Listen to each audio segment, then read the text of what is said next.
Pancasila telah dikenal sejak zaman Sriwijaya dan Majapahit. Nilai luhurnya telah diterapkan dalam kehidupan. Pancasila sendiri berasal dari bahasa Sanskerta, yaitu panca berarti 5 dan sila berarti dasar atau asas. Pancasila berarti 5 asas. Istilah Pancasila terdapat dalam buku Negara Kertagama karangan Empu Prapanca dan buku Sutasoma karangan Empu Tantular, yang artinya adalah berbatu sandi yang 5 atau pelaksanaan kesusilaan yang 5. Sejarah perumusan Pancasila sebagai dasar negara merupakan bagian dari sejarah perjuangan bangsa Indonesia. Dalam periode penjajahan Barat, bangsa Indonesia terlibat dalam perjuangan fisik untuk mengusir penjajah. Perlawanan terhadap penjajahan Barat tersebut terjadi hampir di seluruh wilayah Indonesia, tetapi belum terkoordinasikan dengan baik dan bersifat kedaerahan. 20 Mei 1908, Dr. Sutomo mendirikan Budi Utomo yang merupakan organisasi pelopor gerakan nasional. Oleh karenanya, setiap tanggal 20 Mei ditetapkan sebagai Hari Kebangkitan Nasional. Perjuangan pergerakan non-fisik mulai menampakkan hasilnya dengan diselenggarakannya Kongres Pemuda Nasional yang menghasilkan Sumpah Pemuda pada tanggal 28 Oktober 1928. Pada tanggal 9 Maret 1942, pemerintah Hindia Belanda menyerah tanpa syarat kepada Jepang dan mulailah pendudukan Jepang di Indonesia. 3 tahun berselang, Jepang terdesak oleh sekutu, sehingga Jepang berusaha untuk menarik simpati bangsa Indonesia dengan menjanjikan kemerdekaan bagi Indonesia di kemudian hari.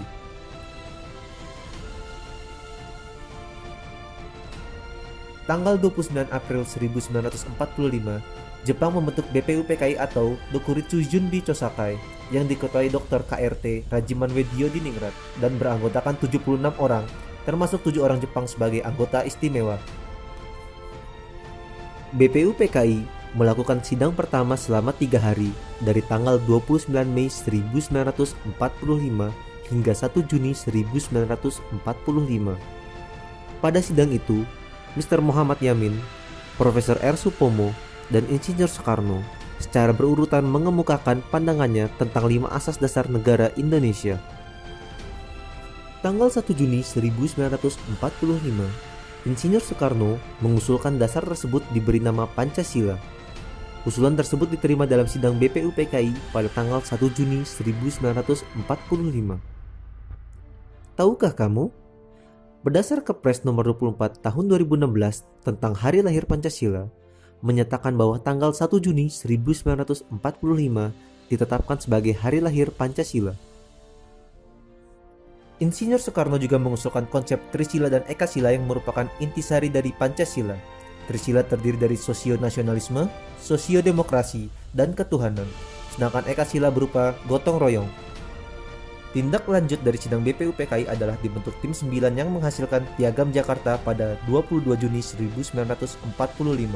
Sedangkan sidang kedua BPUPKI 11 Juli 1945 menghasilkan rancangan teks proklamasi, rancangan pembukaan Undang-Undang Dasar dan rancangan batang tubuh Undang-Undang Dasar. Rancangan Dasar Negara terdapat dalam alinea 4 Piagam Jakarta 22 Juni 1945. Namun terdapat perbedaan dengan naskah Pancasila. Sila pertama pada Piagam Jakarta berbunyi, ketuhanan dengan kewajiban menjalankan syariat Islam bagi pemeluk-pemeluknya. Tanggal 7 Agustus 1945, BPUPKI dibubarkan dan dibentuk Panitia Persiapan Kemerdekaan Indonesia atau PPKI yang beranggotakan 27 orang dan diketuai oleh Insinyur Soekarno. PPKI atau Dokuritsu Junbi Inkai bertugas menyelenggarakan kemerdekaan Indonesia. PPKI menyelenggarakan sidang pertama pada 18 Agustus 1945, sehari setelah proklamasi kemerdekaan. Dengan mengedepankan persatuan dan kesatuan, sebelum sidang dimulai, Dr. Andes Muhammad Hatta mengusulkan perubahan sila pertama dengan menghapus 7 kata menjadi ketuhanan yang Maha Esa. Naskah Pancasila menjadi sebagaimana yang sekarang. Dalam sidang PPKI pada tanggal 18 Agustus 1945 ditetapkan 1. Mengesahkan Undang-Undang Dasar 1945 yang di dalamnya terdapat dasar negara Pancasila. Kedua, memilih Presiden dan Wakil Presiden pertama NKRI yaitu Insinyur Soekarno dan Dr. Andes Muhammad Hatta. Ibarat suatu bangunan, Negara Kesatuan Republik Indonesia didirikan di atas suatu pondasi atau dasar yang terdiri dari 5 asas yang dinamakan Pancasila.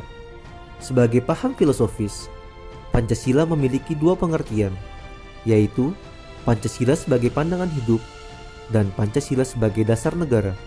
Pancasila sebagai pandangan hidup atau way of life atau Weltanschauung dalam bahasa Belanda harus dapat dipertanggungjawabkan secara logis dan dapat diterima oleh akal sehat. Dalam pelaksanaannya sehari-hari tidak boleh bertentangan dengan norma agama, norma kesusilaan, norma sopan santun serta norma hukum yang berlaku. Pancasila sebagai dasar negara dalam pengertian ini sering disebut pula sebagai dasar falsafah negara atau filosofische Grondslag atau ideologi negara atau Staatsidee.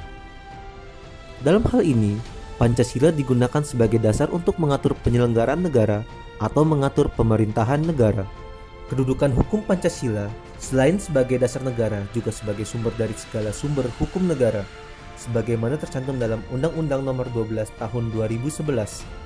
Berdasarkan pengertian dan perannya, Pancasila berfungsi sebagai dasar yang statis atau fundamental, sebagaimana fungsi pokok Pancasila yang tercantum dalam pembukaan Undang-Undang Dasar 1945.